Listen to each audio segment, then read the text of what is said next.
تاریخ گواہ ہے کہ 1400 سال سے اس زمین پر دن میں 5 مرتبہ اللہ کی بڑائی کا اعلان گونجتا رہا ہے، لیکن اب اسرائیل کی پارلیمنٹ سے ایک ایسی لرزہ خیز اور شرمناک خبر سامنے آئی ہے جس نے پوری امت مسلمہ کے دلوں کو جھنجھوڑ کے رکھ دیا ہے۔ اب مقبوضہ علاقوں اور اسرائیل کے زیر اثر مساجد سے آپ اللہ اکبر کی صدا لاؤڈ سپیکر پر نہیں سن سکیں گے، کیونکہ اسرائیلی پارلیمنٹ نیس نے مساجد میں لاؤڈ سپیکر پر اذان دینے پر مکمل پابندی عائد کرنے کا ایک انتہائی متنازع بل منظور کر لیا ہے۔ ناظرین، یہ دنیا بھر کے مسلمانوں کے لیے اس وقت کی سب سے زیادہ افسوسناک اور دل دہلا دینے والی خبر ہے۔ آج کی اس ویڈیو میں ہم ذرا تفصیلاً سمجھنے کی کوشش کریں گے کہ ہوا کیا ہے، کس نے بل پیش کیا اور آگے کیا ہونے جا رہا ہے۔ ناظرین، سب سے پہلے اس بل کے پیچھے چھپی مکروہ حقیقت اور اعداد و شمار کو ذرا سمجھ لیتے ہیں۔ بین الاقوامی میڈیا رپورٹس کے مطابق بدھ کے روز اسرائیلی پارلیمنٹ نیسٹ میں اس بل کو ابتدائی منظوری کے لیے پیش کیا گیا تھا۔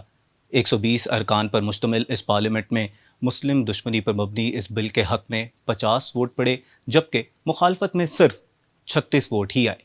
اسرائیل کے مشہور اخبار اسرائیل ہیوم کے رپورٹس کے مطابق اس بل کا نام نہاد مقصد مساجد سے آنے والی آواز کو روکنا ہے، جسے انہوں نے انتہائی ڈھٹائی کے ساتھ مساجد کا شور قرار دیا ہے، ماسک نوائز کا نام دیا گیا ہے۔ یعنی جس پاکیزہ آواز سے کروڑوں انسانوں کے دلوں کو سکون ملتا ہے، اسے قانون کی آڑ میں شور کہہ کر بند کرنے کی سازش کی جا رہی ہے۔ اسرائیل کے مشہور چینل 14 کے مطابق اس نئے قانون کے تحت اب کسی بھی مسجد میں پیش کی سرکاری اجازت کے بغیر لاؤڈ سپیکر یا کوئی بھی ساؤنڈ سسٹم لگانے یا چلانے پر مکمل طور پر پابندی ہوگی۔ تو حقیقت یہ ہے کہ یہ بل اسرائیل کے بدنام زمانہ انتہائی دائیں بازو یعنی کہ رائٹ ونگ کے کٹر مسلم دشمن وزیر داخلہ سیکیورٹی عطار بن غویر کی پارٹی آٹامز یہودیت نے پیش کیا ہے۔ افسوس تو اس بات پر ہے کہ اسرائیل کی اپوزیشن پارٹی نے بھی مسلم دشمنی میں حکومت کا پورا ساتھ دیا ہے۔ ناظرین، یہ وہ لوگ ہیں جو انسانی حقوق اور مذہبی آزادی کا راگ الاپتے ہیں، لیکن جب مسلمانوں کی باری آتی ہے تو ان کے تمام قوانین بدل جاتے ہیں۔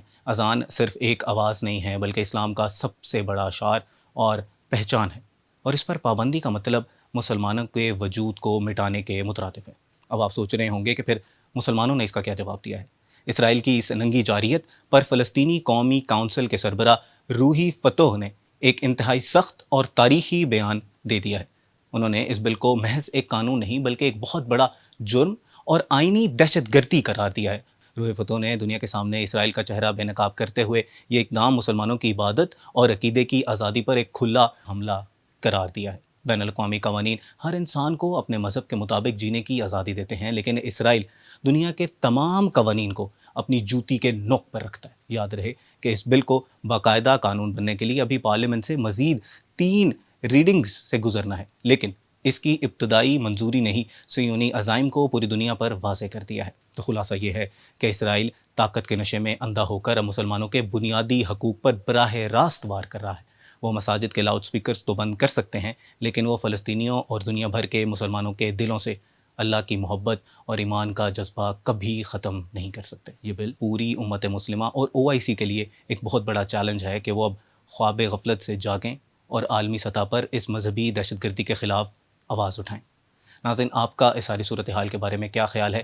لازمی طور پر کامنٹس باکس میں بتائیے گا، اور اگر آپ کسی چیز سے اختلاف رکھتے ہیں یا آپ میری رائے سے اختلاف رکھتے ہیں تو وہ بھی آپ لازمی طور پر بتائیے گا۔ اگر آپ کو لگتا ہے کہ اس کو کسی بہتر طریقے سے بتایا جا سکتا تھا، وہ بھی کامنٹ سیکشن میں بتائے گا، کیونکہ آپ کی رائے ہمارے لیے نہایت ہی اہم ہے۔